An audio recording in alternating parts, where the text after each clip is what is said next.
Today, I'm going to show you how to import themes in Google Sites for 2025. Whether you're refreshing an existing site or starting from scratch, using themes can instantly give your site a professional and cohesive look.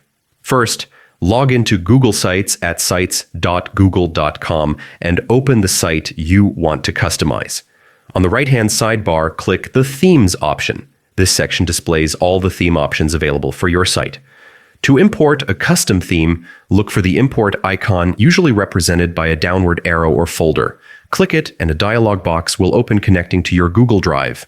Navigate to the folder containing your saved themes, select the ones you want to import, and click Select. Your themes will now appear in the Themes panel. Once imported, you can apply them immediately. Just choose a theme from the list and watch your site transform with new fonts, colors, and layouts.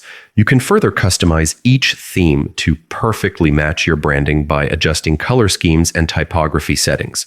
With just a few clicks, your Google site can look stunning, professional, and fully functional for your visitors. Thanks for watching.